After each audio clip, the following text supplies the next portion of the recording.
So, I'd just like to talk for a bit about some things that have been happening in the news recently, and obviously one of those things has been the killing of the Iranian Defence Minister Qasem Soleimani. I apologise if I pronounced that wrong. I'm not going to comment particularly very much on the incident itself because it's not really my area of expertise. I don't really know as much as I would like to about Middle Eastern affairs. What I did want to talk about a few things with regards to the response to this event. So, the first thing that I would like to talk about is how long it has taken our Prime Minister to respond. He's promised to be a leader for all of the people, etc., etc., countless times now in his speeches and what he said. He was on holiday, I believe, at the time that this happened, but he still did not make any sort of comment about it until just now. In fact, just when I was making this video, Boris Johnson has commented. Essentially, he's left up to Dominic Raab to do all of the commenting on this for so long, which has really made Boris Johnson and the UK as a whole's position look very weak. What he said now is he's saying we're not lamenting his death because blah blah blah, because he wasn't a very nice guy or whatever it was that he said. And he said, but he called for a de-escalation on both sides. So a fairly measured response, which is better than I was expecting, to be honest, given the sort of tendency of his responses. I mean, he's not exactly Donald Trump when it comes to responding like a statesman, but he can be quite irresponsible given his position. Sometimes he's not. On this occasion, it seems like probably not. What I will say, though, is Dominic Raab's response to the situation. I don't particularly like the man very much, and I don't really agree with a lot of what he stands for. However, his response to this has been quite good, as in measured, calm. You know, that's what he's been telling everybody to do, and I feel like that is what needs to happen, essentially. And that brings me swiftly on to my next point about the response of the media in general, which seems to be making quite a hysterical thing out of this, which obviously, yes, this is a big deal. It's quite a serious thing that's happened, and it will have quite strong consequences for the stability of the Middle East. However, I can't help but get quite annoyed about how some people have responded to this. Now, immediately, in a similar way to maybe North Korea and Russia, because the US has had a sort of long-standing altercation with Iran in the past, a lot of people are making memes saying this will be World War III. But I'll come to that later. What I want to say is people who are quite respected people who are seriously kind of freaking everybody out here, and I'll show you what I mean in a second.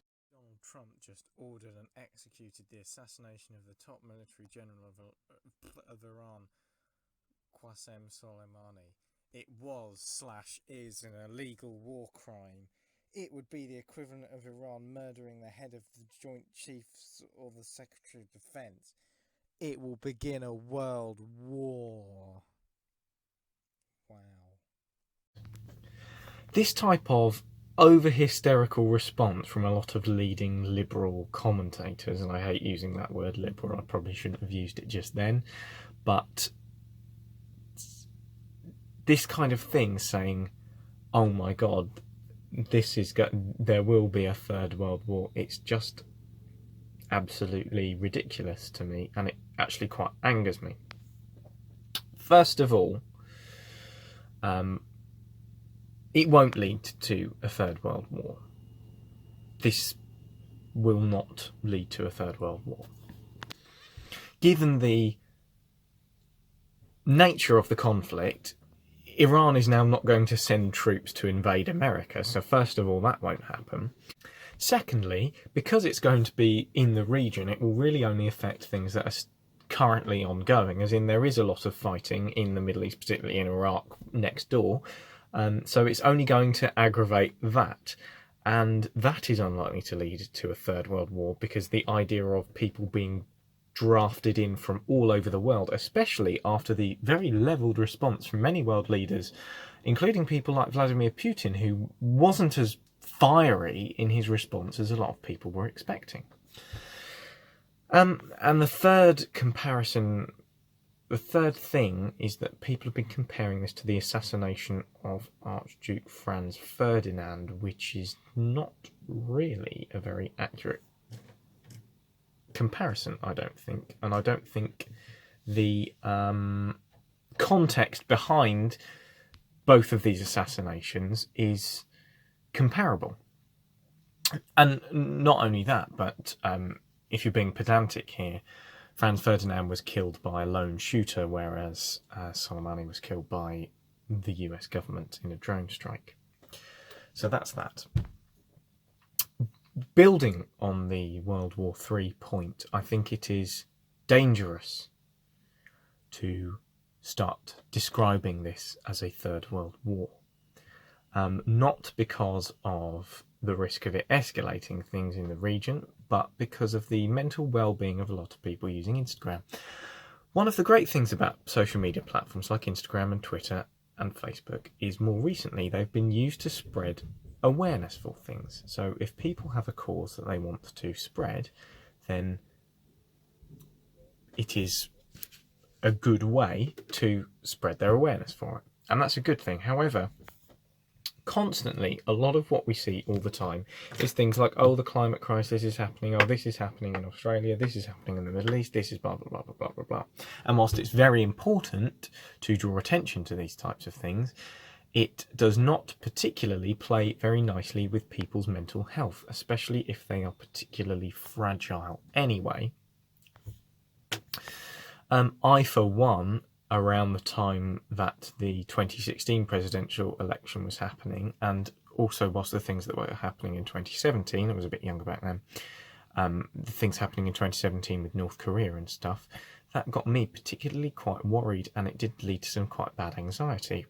And that could have been avoided. I realised that could have been avoided. I stopped reading the news, I stopped checking news updates, and I found that it helped me out massively. And the reason for that is because it's not that the problem goes away, you're still aware of the problem, it's just that you're not constantly being reminded of it by an over-hysterical media who really benefit most from getting clicks, essentially. And that does carry through to an extent with social media.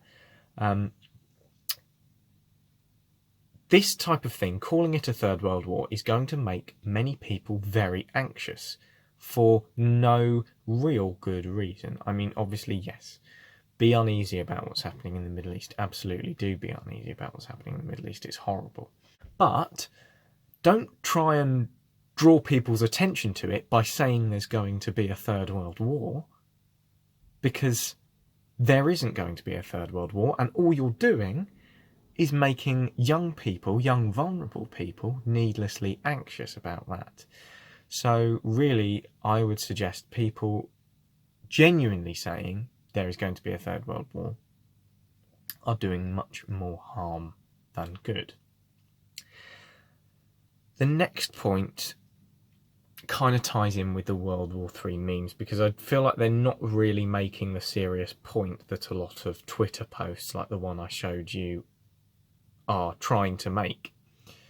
But they do still present a problem in themselves, in my opinion. And here's why. They are drawing attention to the fact that the situation is likely to become more unstable. However, what this kind of really glosses over is the fact that the people that are most likely to suffer as a result of that are going to be Iranian people themselves. So really, by us saying, oh, there's going to be a third world war, what we think is, oh God, we're going to be drafted into this, we're going to lose our lives. That's not the case. And I've already explained that's not the case, but the serious point is, what is the case is going to be innocent Iranians are going to lose their lives. And that's exactly what happened in Iraq as well. When we went into Iraq, yes, we did manage to fight against terrorist forces in a lot of places and still are, but we have killed hundreds of thousands of innocent Iraqi people.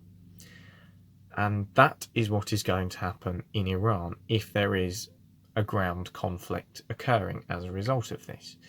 So World War III is not going to happen. But really the memes and all these posts talking about World War III are really completely missing the point, in that we're not really going to see the devastation that a conflict will cause. Iranians are going to see the devastation that the conflict will cause, and we're really making it Western centric. We're completely glossing over where the real hurt is going to take place. And that is why I don't really like this whole World War III meme thing. Some of them are funny, but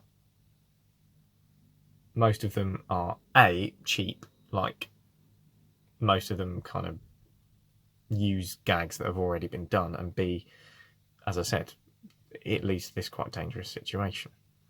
So that was what I think about this current situation. I hope this doesn't go on for too long. I've got quite a bit of editing to do because I did make quite a few mistakes, but I think what I said here can actually be applied to a lot of things that have happened in the past as well. But this is obviously going to be my first video, so this is going to be my first opportunity to talk about this type of thing. So hopefully you enjoyed that, and hopefully you have taken my viewpoints to account. Do you agree? Do you disagree? It's all part of the process. So yeah, thank you for taking the time to watch this, and I will see you for my next video.